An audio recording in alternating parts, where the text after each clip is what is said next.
ನಾನು ನಿಮ್ಮ ಸುಭಾಷ್.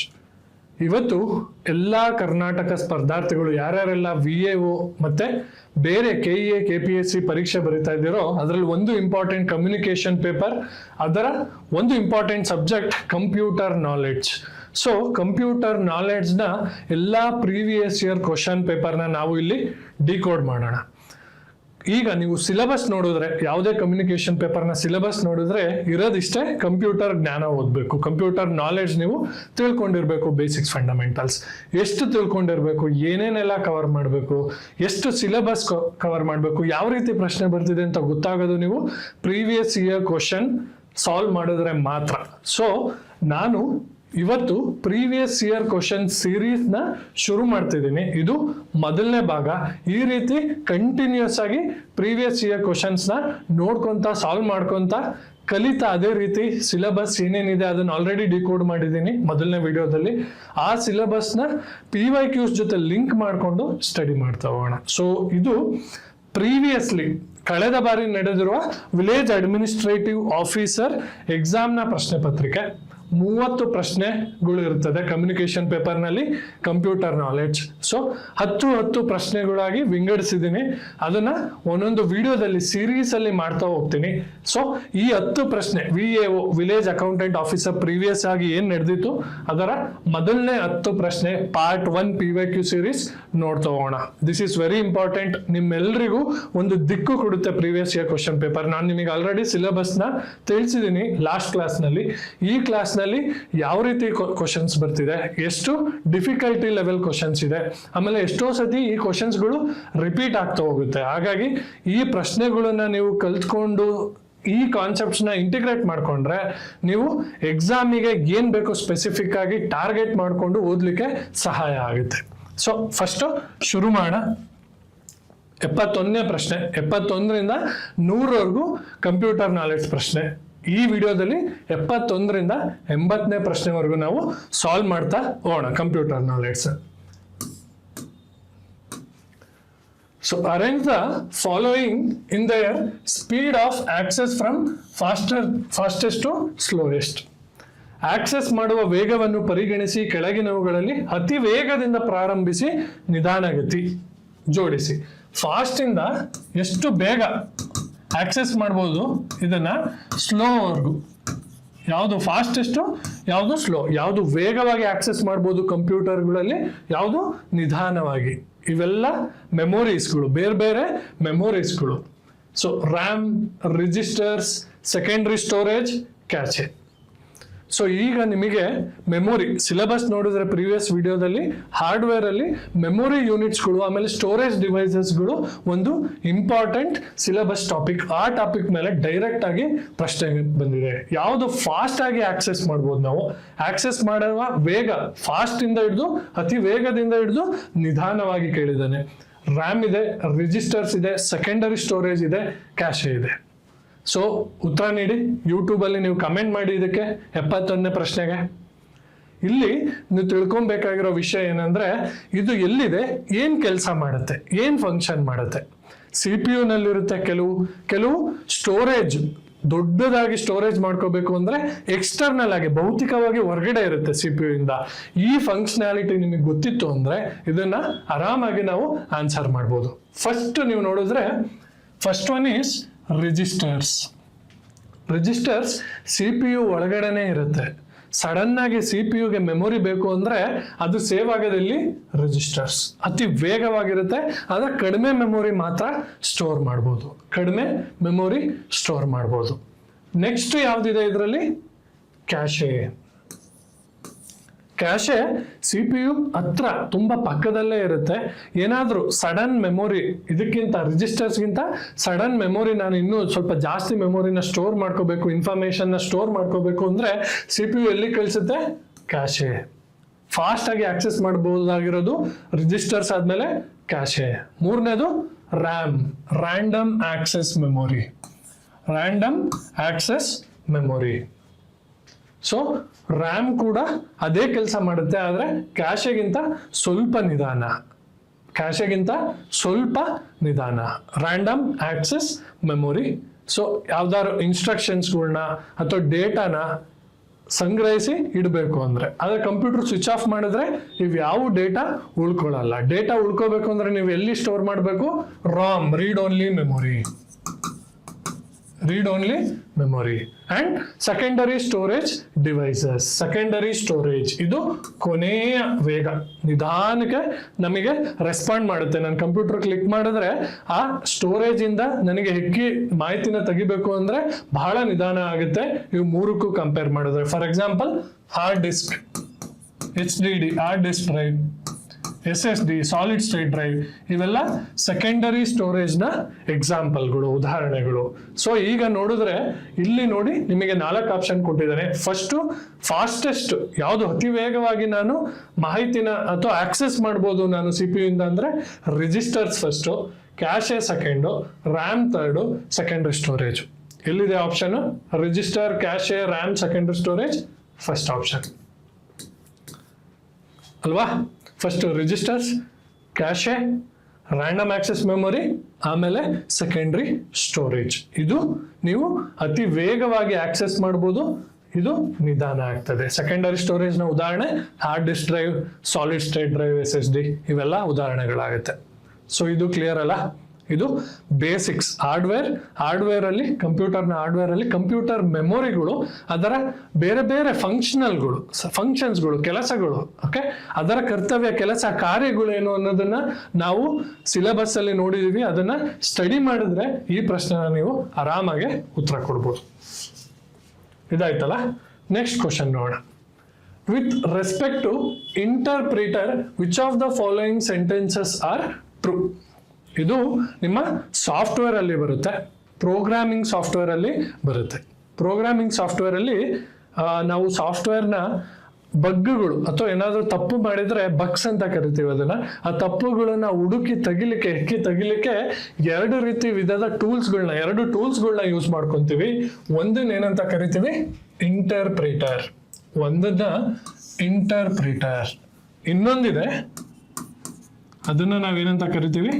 ಕಂಪೈಲರ್. ಇದೇನ್ ಮಾಡುತ್ತೆ?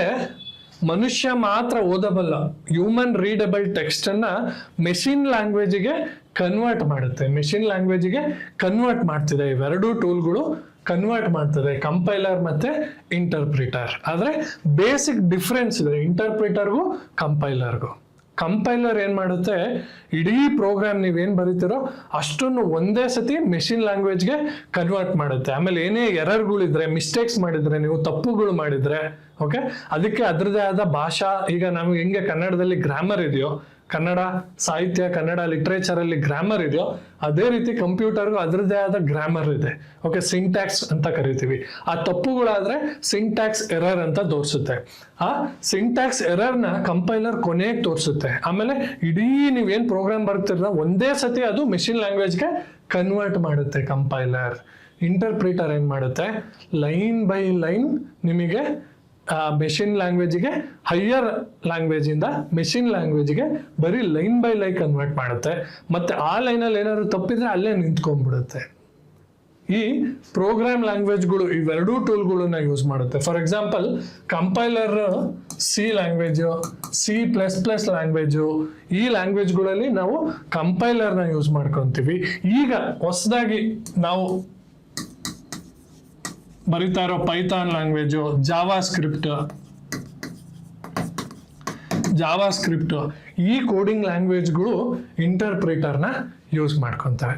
ಸೊ ಈಗ ಇದು ಗೊತ್ತಿದ್ರೆ ನಿಮಗೆ ಆನ್ಸರ್ ಮಾಡ್ಲಿಕ್ಕೆ ಬಹಳ ಸುಲಭ ಆಗುತ್ತೆ. ಇದು ಸಾಫ್ಟ್ವೇರ್ನ ಬೇಸಿಕ್ಸ್. ಇಂಟರ್ಪ್ರಿಟರ್ ಅಂದ್ರೇನು, ಕಂಪೈಲರ್ ಅಂದ್ರೇನು, ಇವೆರಡರ ಡಿಫ್ರೆನ್ಸಸ್ ಏನು ಕೇಳ್ತಾನೆ, ಯಾವ ಲ್ಯಾಂಗ್ವೇಜ್ಗಳು, ಕಂಪ್ಯೂಟರ್ ಲ್ಯಾಂಗ್ವೇಜ್ಗಳು ಇಂಟರ್ಪ್ರಿಟರ್ ಮತ್ತೆ ಕಂಪೈಲರ್ನ ಯೂಸ್ ಮಾಡ್ಕೊಂತವೆ, ಇದು ತಿಳ್ಕೊಂಡ್ರೆ ಅಲ್ವಾ. ಈಗ ನೋಡೋಣ. Interpreter translates I language to machine language. ಹೌದು, ಎರಡೂ ಈ ಕೆಲಸಗಳನ್ನ ಮಾಡ್ತವೆ. ಯಾವುದು ಟ್ರೂ ಅಂತ ಕೇಳಿದಾನೆ, ಯಾವುದು ಸತ್ಯ, ಯಾವುದು ಸರಿಯಾಗಿದೆ ಅಂತ ಕೇಳಿದಾನೆ. Interpreter translates one sentence at a time. ಅದು ಕೂಡ ನಾನು ಹೇಳಿದೆ. ಕಂಪೈಲರ್ ಇಡೀ ಪ್ರೋಗ್ರಾಮ್ನ ಕಂಟಿನ್ಯೂಸ್ ಆಗಿ ಒಂದೇ ಸತಿಗೆ ಟ್ರಾನ್ಸ್ಲೇಟ್ ಮಾಡುತ್ತೆ. ಆದ್ರೆ interpreter line by line, one line ನ ಟ್ರಾನ್ಸ್ಲೇಟ್ ಮಾಡುತ್ತೆ. Interpreter does not execute a sentence immediately after the translation. ಈಗ interpreter translates one sentence at a time ಸರಿಯಾದ್ರೆ ಇದಕ್ಕೆ ಈ ಹೇಳಿಕೆ ಏನಿದೆ ತದ್ವಿರುದ್ಧವಾಗಿದೆ. One sentence at a time translate ಮಾಡೋದಾದ್ರೆ ಅದೇ ಟೈಮಿಗೆ ಅದು ಎಕ್ಸಿಕ್ಯೂಟ್ ಕೂಡ ಮಾಡಬೇಕು. Does not execute. ಇಂಟರ್ಪ್ರಿಟರ್ ಒಂದು ಬಾರಿಗೆ ಒಂದೇ ವಾಕ್ಯವನ್ನು ಭಾಷಾಂತರ ಮಾಡುತ್ತೆ. ಟ್ರಾನ್ಸ್ಲೇಟ್ ಅಂದ್ರೆ ಭಾಷಾಂತರ. ಇಂಟರ್ಪ್ರಿಟರ್ಗೆ ಭಾಷಾಂತರ ಮಾಡಿದ ಕೂಡಲೇ ವಾಕ್ಯವನ್ನು ಎಕ್ಸಿಕ್ಯೂಟ್ ಮಾಡುವುದಿಲ್ಲ. ಟ್ರ್ಯಾಪ್ ಎಲ್ಲಿಟ್ಟಿದ್ದಾನೆ ನೋಡಿ, ನಿಮಗೆ ಭಾಷೆಲ್ಲೇ ಗೊತ್ತಾಗೋಗುತ್ತೆ. ಇವನು ಟ್ರಾನ್ಸ್ಲೇಟ್ ಭಾಷಾಂತರ ಒನ್ಲೈನ್ ಮಾಡೋದಾದ್ರೆ ಆ ಲೈನ್ ಎಕ್ಸಿಕ್ಯೂಟ್ ಮಾಡ್ಕೊಂಡೆ ನೆಕ್ಸ್ಟ್ ಲೈನಿಗೆ ಹೋಗ್ಬೇಕಲ್ವಾ. ಅದು ಒಂದು ಬೇಸಿಕ್, ನೀವು ಸಾಫ್ಟ್ವೇರ್ನ ಬೇಸಿಕ್ಸ್ ಅದು. ಓಕೆ, ಒಂದು ಸತಿ ನೀವು ಕಂಪ್ಯೂಟರ್ನ ಅರ್ಥ ಮಾಡ್ಕೊಂಡಿದ್ದೀರಾ, ಓದಿದ್ದೀರಾ ಅಂದ್ರೆ ನಿಮಗೆ ಡೀಟೇಲ್ಡ್ ಆಗಿ ಗೊತ್ತಿಲ್ಲ ಅಂದ್ರೂ ಆನ್ಸರ್ ಮಾಡೋಕ್ಕೆ ಸಾಧ್ಯ ಆಗುತ್ತೆ. ಯಾಕಂದ್ರೆ ಇವೆರಡು ತದ್ವಿರುದ್ಧ.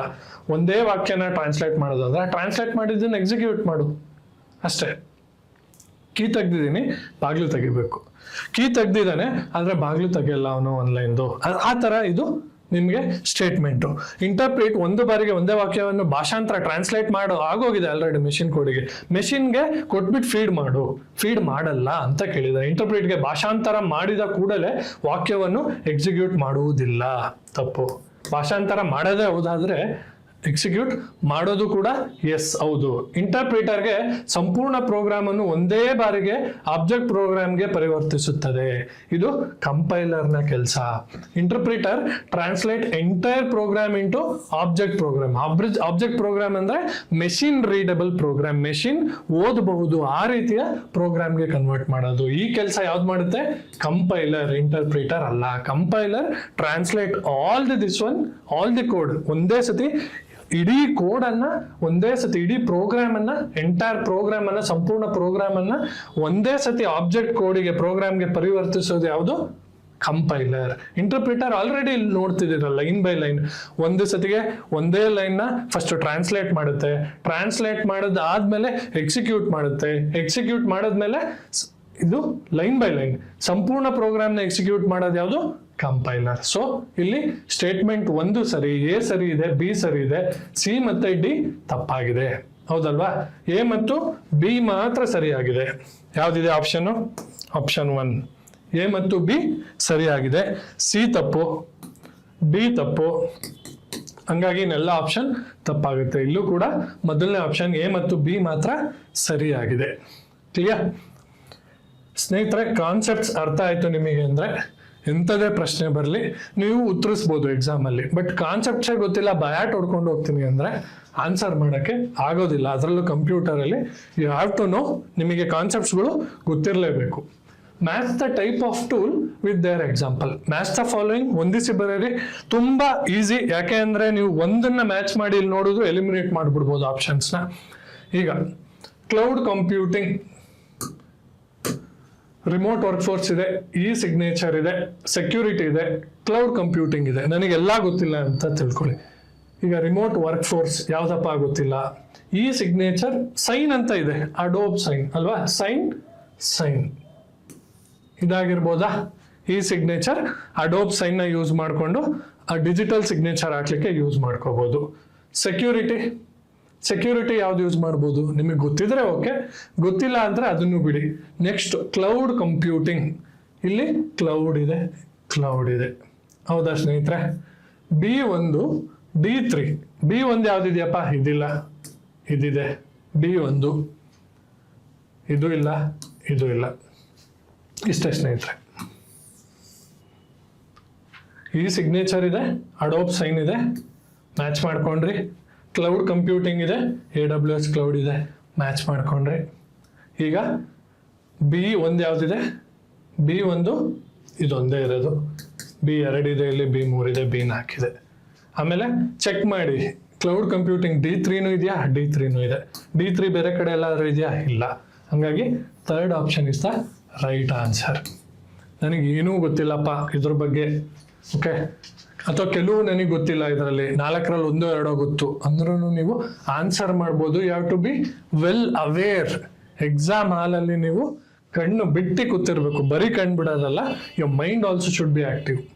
ಸೇಮ್ ಅಡೋಬ್ ಸೈನ್, ಈ ಸಿಗ್ನೇಚರ್ನ ನಾವು ಅಡೋಬ್ ಒಂದು ಅಪ್ಲಿಕೇಶನ್ ಸಾಫ್ಟ್ವೇರ್ ಅದು. ಓಕೆ, ನೀವು ಅಡೋಬ್ PDF ರೀಡರ್ ಓಪನ್ ಮಾಡಿರ್ತೀರ, ಅದೇ ರೀತಿ ಅಡೋಬ್ ಸಿಗ್ನೇಚರ್ ಡಿಜಿಟಲಿ ಸಿಗ್ನೇಚರ್ನ ವೆರಿಫೈ ಮಾಡುತ್ತೆ. ಆಮೇಲೆ remote work force, Google Google drive ಅಲ್ಲಿ ರಿಮೋಟ್ ಆಗಿ ನೀವು ನಿಮ್ಮ ಡಾಕ್ಯುಮೆಂಟ್ಗಳನ್ನ ಸ್ಟೋರ್ ಮಾಡಿ ವರ್ಕ್ ಮಾಡ್ಬೋದು. ಆಮೇಲೆ ಸೆಕ್ಯೂರಿಟಿ, ಕಾಲಿ ಲಿನಕ್ಸ್. ಕಾಲಿ Linux is A open source software, open source operating software, open source software. ಇದನ್ನ ಪೆನಿಟ್ರೇಟಿವ್ ಟೆಸ್ಟ್ಗಳಿಗೆ ಅಂದ್ರೆ ಈಗ ನೀವು ಒಂದು ವೆಬ್ಸೈಟ್ ಅನ್ನ ಕ್ರಿಯೇಟ್ ಮಾಡಿದ್ರಿ ಅಂದ್ರೆ ಅದು ಹ್ಯಾಕ್ ಆಗುತ್ತೋ ಇಲ್ವೋ, ಅಥವಾ ಅದು ಮಾಹಿತಿ ಸೋರಿಕೆ ಮಾಡುತ್ತಾ, ಥ್ರೆಟ್ಸ್ಗಳಿಂದ ಏನೇನೆಲ್ಲ ಥ್ರೆಟ್ಸ್ಗಳನ್ನ ನಾವು ಫೇಸ್ ಮಾಡ್ಬೋದು ಆ ವೆಬ್ಸೈಟ್ ಸರಿಯಾಗಿ ವರ್ಕ್ ಆಗ್ತಿದೆಯೋ ಇಲ್ವೋ, ಅದನ್ನೆಲ್ಲ ಯೂಸ್ ಮಾಡಲಿಕ್ಕೆ ನಾವು ಕಾಲಿ ಲಿನಕ್ಸ್ ಅನ್ನೋ ಒಂದು OS ಆಪರೇಟಿಂಗ್ ಸಿಸ್ಟಮ್ನ ಓಪನ್ ಸೋರ್ಸ್ ಯಾರು ಬೇಕಾದರೂ ಯೂಸ್ ಮಾಡಬಹುದು. ಅದಕ್ಕೆ ಏನಂತೀವಿ ನಾವು ಓಪನ್ ಸೋರ್ಸ್ ಸಾಫ್ಟ್ವೇರ್ನ ಯೂಸ್ ಮಾಡ್ತೀವಿ. Kali Linux. Ethical hacking, white hat hackers ಕೇಳಿದಿರಲ್ವಾ, ಎಥಿಕಲ್ ಹ್ಯಾಕಿಂಗಿಗೆ ಪೆನಿಟ್ರೇಟಿವ್ ಟೆಸ್ಟಿಂಗ್, ಸೈಬರ್ ಸೆಕ್ಯೂರಿಟಿಲಿ ಇವೆಲ್ಲ ಟರ್ಮ್ಸ್ಗಳು ಬರುತ್ತೆ, ಅಲ್ಲಿ ಬಹಳ ಇಂಪಾರ್ಟೆಂಟು. ಕಾಲಿ ಲಿನಕ್ಸ್ ಅಲ್ಲಿಂದ ಎತ್ಕೊಂಡಿದ್ದಾರೆ, ಅದು ಸೈಬರ್ ಸೆಕ್ಯೂರಿಟಿಗೆ, ಓಕೆ, ಪೆನಿಟ್ರೇಟಿವ್ ಟೆಸ್ಟಿಂಗಿಗೆ.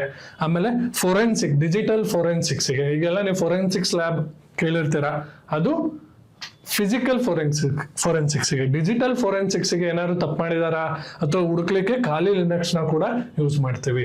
ಸೈಬರ್ ಕ್ರೈಮ್ ಅಲ್ಲಿ ಕಾಲಿ ಲಿನಕ್ಸ್ನ ಕೂಡ ಯೂಸ್ ಮಾಡಿಕೊಂಡು ಡಿಜಿಟಲ್ ಫೋರೆನ್ಸಿಕ್ಸ್ ಕೂಡ ಮಾಡ್ಬೋದು, ಅದು ಕೂಡ ಒಂದು ಅಪ್ಲಿಕೇಶನ್. ನೆಕ್ಸ್ಟ್ ಕ್ಲೌಡ್ ಕಂಪ್ಯೂಟಿಂಗ್ ಅಂದ್ರೆ ನಿಮ್ಮ ಎಲ್ಲಾ ದತ್ತಾಂಶ ಮಾಹಿತಿನ ಒಂದು ಸೆಂಟ್ರಲ್ ಸರ್ವರ್ ಅಲ್ಲಿ ಸೇವ್ ಮಾಡ್ಬೋದು. ಅಮೆಜಾನ್ ಅವ್ರದ್ದು AWS, Amazon web service cloud computing ಅಂತ ಇದೆ, ಅಲ್ಲಿ ಸ್ಟೋರ್ ಮಾಡ್ಕೋಬಹುದು. ಮೈಕ್ರೋಸಾಫ್ಟ್ ಯಾವ್ದಿದೆ ಉತ್ತರ ಕೊಡಿ. ಮೈಕ್ರೋಸಾಫ್ಟ್ದು Azure, okay, AZURE, Azure cloud service ಇದೆ ಮೈಕ್ರೋಸಾಫ್ಟ್ ಅವ್ರದ್ದು. ಓಕೆ, ಅದೇ ರೀತಿ ಮೆಟಾದವ್ರದ್ದು ಇರುತ್ತೆ. ಓಕೆ, ಹಲವಾರು ಇಂಡಿಪೆಂಡೆಂಟ್ ಆಗು ಕ್ಲೌಡ್ ಸಿಸ್ಟಮ್ ಇರ್ಬೋದು. ಒಂದು ಮಾಹಿತಿನ ಹಲವಾರು ಹಂಚಿ ಇಡೋ ಬದಲು ಒಂದು ಕೇಂದ್ರಿತವಾಗಿ ಇಡೋದಕ್ಕೆ ಏನಂತೀವಿ ಕ್ಲೌಡ್ ಸರ್ವಿಸ್. ಕ್ಲೌಡ್ ಅಂದ್ರೆ ಸೆಂಟ್ರಲ್ ಅಲ್ಲಿ ಕ್ಲೌಡ್ ಇರುತ್ತೆ, ಬೇರೆ ಬೇರೆ ಬೇರೆ ಬೇರೆ ಕಂಪ್ಯೂಟರ್ಗಳಿಗೆ ನೀವು ದತ್ತಾಂಶನ ಕೊಡುಕೊಳ್ಳುವಿಕೆ ಮಾಡ್ಕೋಬಹುದು, ಅದನ್ನ ನಾವು ಕ್ಲೌಡ್ ಸರ್ವಿಸ್ ಅಂತೀವಿ. ಇದೆಲ್ಲವನ್ನು ವಿವರವಾಗಿ ನಾವು ಈ ಕಂಪ್ಯೂಟರ್ ನಾಲೆಡ್ಜ್ ನ ಕೋರ್ಸ್ ಅಲ್ಲಿ ವಿವರಿಸಿದೀವಿ. You can check that. Next ಪ್ರಶ್ನೆ, ಎಕ್ಸ್ಪ್ಯಾಂಡ್ EDVAC. ಸೊ ಇದು ಕಂಪ್ಯೂಟರ್ನ ಸ್ಟಾರ್ಟಿಂಗ್ ಹಿಸ್ಟ್ರಿ, ಕಂಪ್ಯೂಟರ್ನ ಇತಿಹಾಸ. ಓಕೆ, ಅಲ್ಲಿಂದ ಪ್ರಶ್ನೆ ತೆಗ್ದಿರೋದು. EDVAC ಅಂದ್ರೇನು? ಇದು ನಿಮಗೆ ಗೊತ್ತಿದ್ರೆ ಉತ್ತರಿಸ್ಬೋದು, ಇಲ್ಲ ಅಂದ್ರೆ ಇಲ್ಲ. ಯಾಕಂದ್ರೆ direct electronic discrete variable automatic computer. ಎಲ್ಲಿದೆ ಡಿಸ್ಕ್ರೀಟ್, ಎಲ್ಲಿದೆ ಡೂಪ್ಲೆಕ್ಸ್, ಇಲ್ಲ ತೆಗೆದ್ಬಿಡಿ. Electronic discrete variable automatic computer ಮೊದಲನೇ ಆಪ್ಷನ್, ವಾಲಟೈಲ್ ಅಲ್ಲ, ಮೊದಲನೇ option electronic discrete variable automatic computer. ಇದು ಎರಡನೇ ಆವೃತ್ತಿ, ಸೆಕೆಂಡ್ ಜನರೇಷನ್. ಇದಕ್ಕಿಂತ ಮುಂಚೆ ENIAC ಅಂತ ಇತ್ತು. ಇದ್ರ ಫುಲ್ ಫಾರ್ಮ್ ನನಗೆ ಯೂಟ್ಯೂಬ್ ಅಲ್ಲಿ ತಿಳಿಸಿ. ಯುನೈಟೆಡ್ ಸ್ಟೇಟ್ಸ್ ಆಫ್ ಅಮೆರಿಕಾದಲ್ಲಿ ಫಸ್ಟ್ ENIAC, ಇದನ್ನ ಕಂಪ್ಯೂಟರ್ ಅಂತ ಕರೀಲಿಲ್ಲ, ಬೇರೆ ಇದರಿಂದ ಕರೆದ್ರು. ನನಗೆ ಈ ಫುಲ್ ಫಾರ್ಮ್ ತಿಳಿಸಿಲ್ಲ, ಗೂಗಲ್ ಮಾಡಿ ಯೂಟ್ಯೂಬ್ ಅಲ್ಲಿ ನನಗೆ ಕಮೆಂಟ್ ಮಾಡಿ. ಇದಾದ್ಮೇಲೆ ಎರಡನೇ upper developed generation, next generation electronic discrete variable automatic computer ಅಂತ ಕರೆಯಲಾಯಿತು. ಅದನ್ನ EDVAC. ಇದರ ವಿಸ್ತೃತ ರೂಪ ಕೇಳಿದಾನೆ. ವಿಸ್ತೃತ ರೂಪ ಏನು? Electronic discrete variable automatic computer. ಇದು ಕ್ಲಿಯರ್ ಅಲ್ಲ? ಇದು ಇಲ್ಲಿ ಎಕ್ಸ್ಪ್ಲೇನ್ ಮಾಡೋಂಥದ್ದೇನಿಲ್ಲ, ಇದು generation, history of computer, basics, ಇವೆಲ್ಲ ಬಯಾಟ್ ಹೊಡ್ಕೊಂಡು ಹೋದ್ರೆ ನಿಮಗೆ 2-3 ಪ್ರಶ್ನೆ ಖಚಿತವಾಗಿ ಬರುತ್ತೆ, ಆನ್ಸರ್ ಮಾಡ್ಬೋದು. Integrated circuit chips ICS with VLSI technology, very large scale integration technology are used in. ಯಾವ ತಲೆಮಾರುಗಳಲ್ಲಿ ಯೂಸ್ ಮಾಡಿದ್ದಾರೆ? ಮತ್ತೆ ಕಂಪ್ಯೂಟರ್ನ ಇತಿಹಾಸ ಹಾಗೂ ಜನರೇಷನ್ಗಳು, ತಲೆಮಾರುಗಳು, second generation, third generation, fourth generation, fifth generation. So first generation ಅಲ್ಲಿ ಏನ್ ಯೂಸ್ ಮಾಡಿದ್ರಪ್ಪ? ಫಸ್ಟ್ ಜನರೇಷನ್ ಅಲ್ಲಿ ಏನ್ ಯೂಸ್ ಮಾಡಿದ್ರು? ವ್ಯಾಕ್ಯೂಮ್ ಟ್ಯೂಬ್ಸ್ಗಳನ್ನ ಯೂಸ್ ಮಾಡಿದ್ರು. ಸೆಕೆಂಡ್ ಜನರೇಷನ್ ಅಲ್ಲಿ ಇದೇನು ಕಂಪ್ಯೂಟರ್ನ ಬೈನರಿ ಲ್ಯಾಂಗ್ವೇಜ್ ಅರ್ಥ ಮಾಡ್ಕೊಳ್ಳೋಕೆ ಸಣ್ಣ ಸಣ್ಣ ಮೊದಲನೇದು ಟ್ಯೂಬ್ಗಳು ತುಂಬಾ ದೊಡ್ಡದಾಗಿದ್ವು, ದೊಡ್ಡ ಕಂಪ್ಯೂಟರ್, ಆಲ್ಮೋಸ್ಟ್ ಇಡೀ ರೂಮ್ ಅಥವಾ ಬಿಲ್ಡಿಂಗ್ ಹಿಡಿತಿತ್ತು. ನೆಕ್ಸ್ಟ್ ಏನ್ ಯೂಸ್ ಮಾಡಿದ್ರು? ಟ್ರಾನ್ಸಿಸ್ಟರ್ಸ್ನ ಯೂಸ್ ಮಾಡ್ಕೊಂಡ್ರು ಸೆಕೆಂಡ್ ಜನರೇಷನ್ ಅಲ್ಲಿ. ಥರ್ಡ್ ಜನರೇಷನ್ ಅಲ್ಲಿ ಏನ್ ಯೂಸ್ ಮಾಡ್ಕೊಂಡ್ರು? ICs, integrated circuit chips. ಹೌದಲ್ಲ, ಚಿಪ್ ಶಾರ್ಟೇಜ್ ಇದೆ ಅಂತಾರಲ್ಲ, ಇದ್ರದ advanced develop format of IC, integrated circuit chips. ಈಗ ನ್ಯಾನೋ ಚಿಪ್ಸ್ ಕೂಡ ಬಂದಿದೆ, ಮೈಕ್ರೋ ಚಿಪ್ಸ್ ಬಂದಿದೆ. ಫೋರ್ತ್ ಜನರೇಷನ್ ಅಲ್ಲಿ ಏನು ಯೂಸ್ ಮಾಡಿದ್ರು? ICs with VLSI, very large scale integration technologies use ಮಾಡಿ ಐಸಿ ಚಿಪ್ಸ್ ನ ಬಹಳ ಮೈನ್ಯೂಟ್ ಮೈಕ್ರಾನ್ ಲೆವೆಲ್ಗೆ ತಗೊಂಡ್ಬಂದ್ರು ಫೋರ್ತ್ ಜನರೇಷನ್ ಅಲ್ಲಿ. ಫಿಫ್ತ್ ಜನರೇಷನ್ ಅಲ್ಲಿ ಏನಾಗಿದೆ? ULSI, ultra large scale integration plus AI, artificial intelligence. Fifth generation ಅಲ್ಲಿ. ಇಲ್ಲಿ ಏನ್ ಕೇಳಿದಾನೆ? ಇದು ಯಾವ ಜನರೇಷನ್? ಇದು ಫೋರ್ತ್ ಜನರೇಷನ್ ಕಂಪ್ಯೂಟರ್, 4ನೇ ತಲೆಮಾರಿನ ಅಥವಾ ಪೀಳಿಗೆಯ ಗಣ ಯಂತ್ರಗಳು, ಕಂಪ್ಯೂಟರ್ಗಳು. VLSI ತಂತ್ರಜ್ಞಾನ ಸಹಿತ ಐಸಿ ಚಿಪ್ಗಳನ್ನು ಯಾವುದರಲ್ಲಿ ಬಳಸಲಾಗಿದೆ? 4ನೇ ಪೀಳಿಗೆಯ ಗಣಕಯಂತ್ರ, ಫೋರ್ತ್ ಜನರೇಷನ್ ಕಂಪ್ಯೂಟರ್ಸ್ ನಲ್ಲಿ ಬಳಸಲಾಗಿದೆ. ಕ್ಲಿಯರ್ ಅಲ್ಲ? ನೆಕ್ಸ್ಟ್ 76ನೇ ಪ್ರಶ್ನೆ, select the incorrect statements ಕೇಳಿದಾನೆ.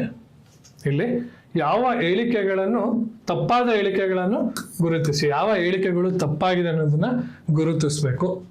Fire wall and antivirus are same. Okay, ಗೊತ್ತಿಲ್ಲ ಅಂದ್ರೆ ಬಿಡಿ ನೋಡ.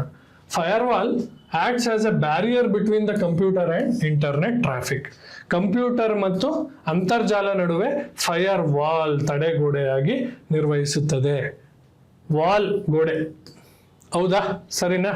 ಫೈರ್ ವಾಲ್, ನೀವು ಇಂಟರ್ನೆಟ್ ಈಗ ಗೂಗಲ್ ಕ್ರೋಮ್ ಅಥವಾ ವೆಬ್ ಬ್ರೌಸರ್ನ ಯೂಸ್ ಮಾಡಿದ್ರೆ ಅಲ್ಲಿ ಫೈರ್ ವಾಲ್ ಇರುತ್ತೆ. ನೀವು ಯಾವ್ದಾದ್ರು ವೆಬ್ಸೈಟು ಅಷ್ಟು ಸೇಫ್ ಇಲ್ಲ, ಅದನ್ನೇನಾದ್ರು ಕ್ಲಿಕ್ ಮಾಡಿ ಎಕ್ಸ್ಟರ್ನಲ್ ಲಿಂಕ್ ಓಪನ್ ಮಾಡಿದ್ರೆ ನಿಮಗೆ ವಿಂಡೋಸ್ ಫೈರ್ ವಾಲ್ ಬರುತ್ತೆ ಅಥವಾ ವಿಂಡೋಸ್ ಡಿಫೆಂಡರ್ ಅಂತ ಬರುತ್ತೆ. Firewall is not allowing you to access that website or link ಅಂತ ಬರುತ್ತೆ. ಅಂದ್ರೆ ಫೈರ್ ವಾಲ್ ಏನ್ ಕೆಲಸ ಮಾಡುತ್ತೆ?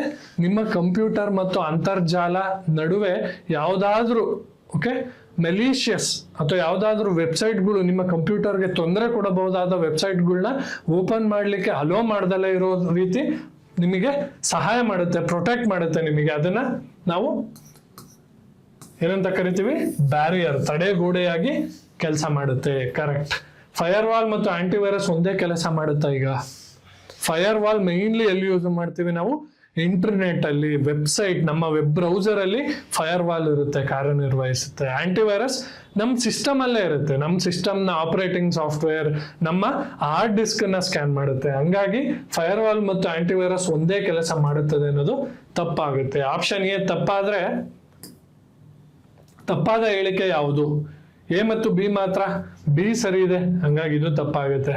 ಎ ತಪ್ಪಿದೆ, ಹಂಗಾಗಿ ಇದು ಫಸ್ಟ್ ಆಪ್ಷನ್ ಇಲ್ಲ, 3ನೇ ಆಪ್ಷನ್ ಇಲ್ಲ. ಎ ಮಾತ್ರ, ಸಿ ಮಾತ್ರ ಇನ್ನು ಗೊತ್ತೇ ಇಲ್ಲ, ಬಟ್ ಎ ತಪ್ಪು ಅಂತ ನನಗೆ ಗೊತ್ತು, ಹಂಗಾಗಿ ಆಪ್ಷನ್ 4 ಆನ್ಸರೇ ಬಂದ್ಬಿಡ್ಬೋದು. ಇನ್ನೂ 2 ಸ್ಟೇಟ್ಮೆಂಟ್ ನೋಡ್ದಲೆ. ಬಟ್ ನೋಡೋಣ, ಅರ್ಥ ಮಾಡ್ಕೊಳ್ಳೋಣ ಏನೇನು ಹೇಳಿದಾನೆ ಅಂತ. ಆಂಟಿವೈರಸ್ ಕಂಪ್ಯೂಟರ್ ನಲ್ಲಿರುವ ಮೆಲಿಷಿಯಸ್ ಸಾಫ್ಟ್ವೇರ್ ಇಂದ ಕಂಪ್ಯೂಟರ್ ಅನ್ನು ರಕ್ಷಿಸುತ್ತದೆ.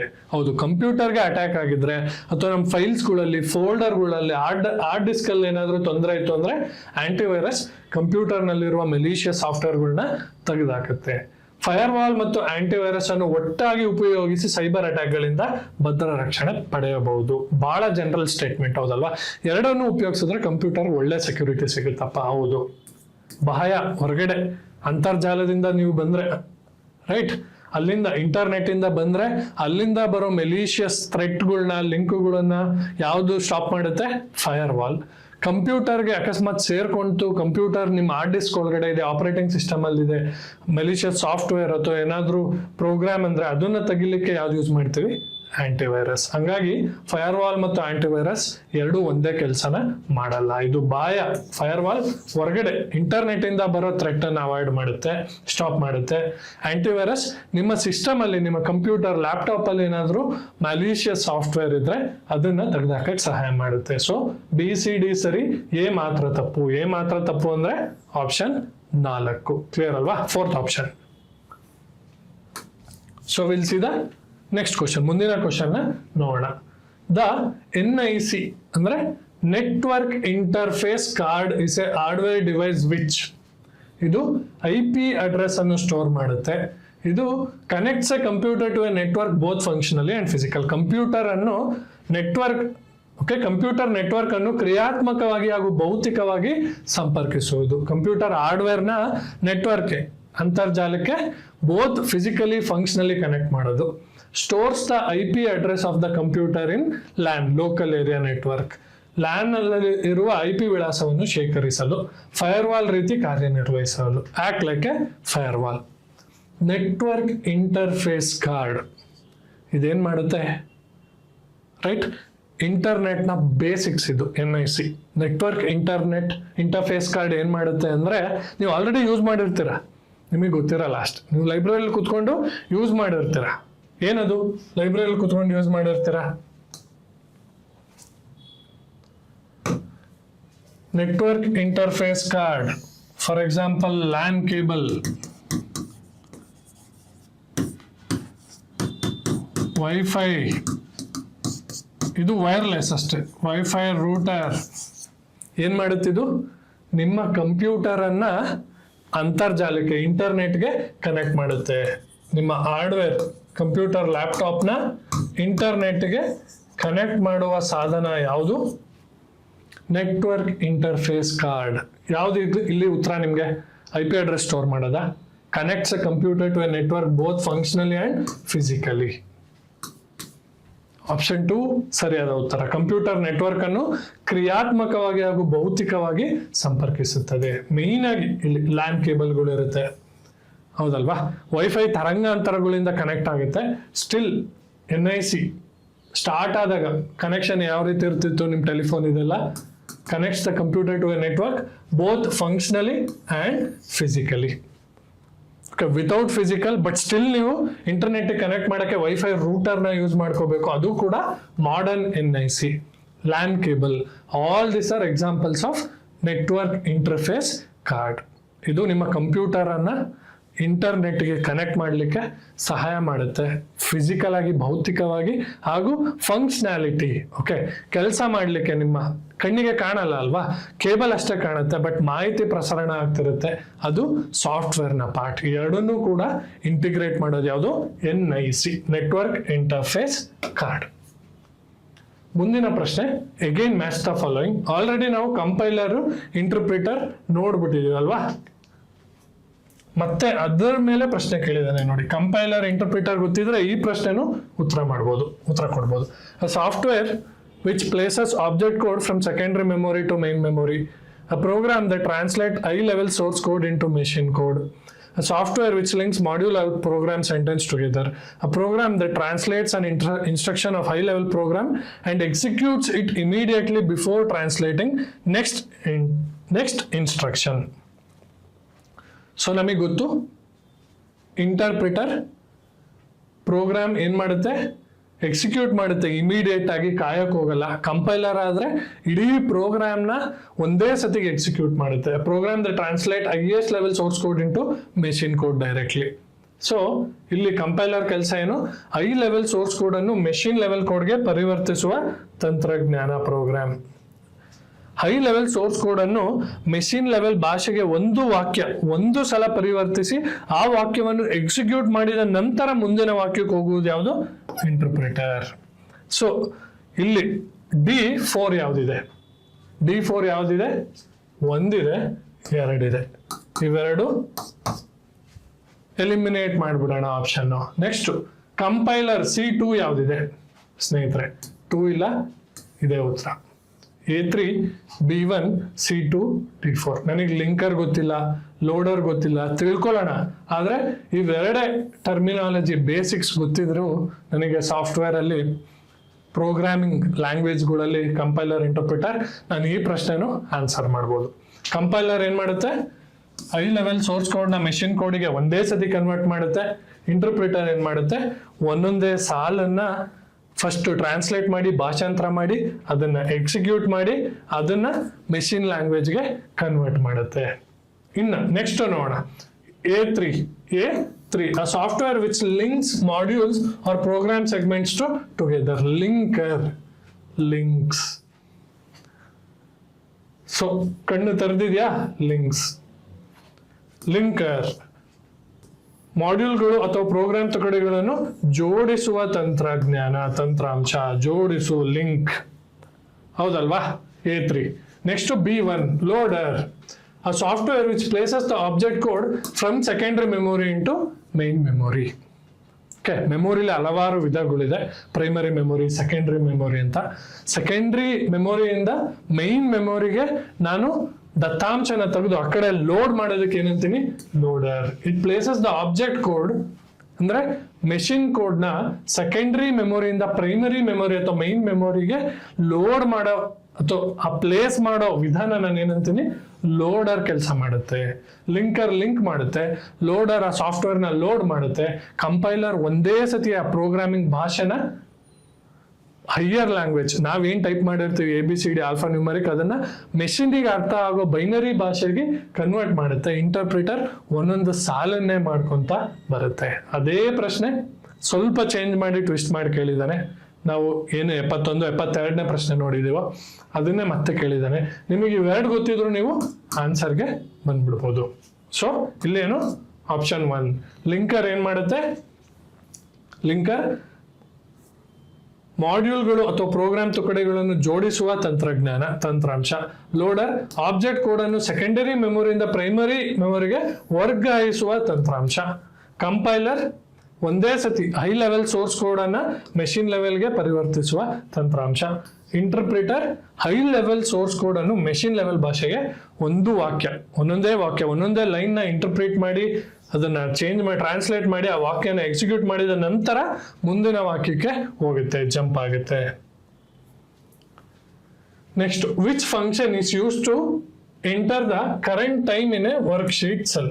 ಇದು MS ಆಫೀಸ್ ನ ಪ್ರಶ್ನೆ, ಪರ್ಟಿಕ್ಯುಲರ್ ಆಗಿ MS ಎಕ್ಸೆಲ್.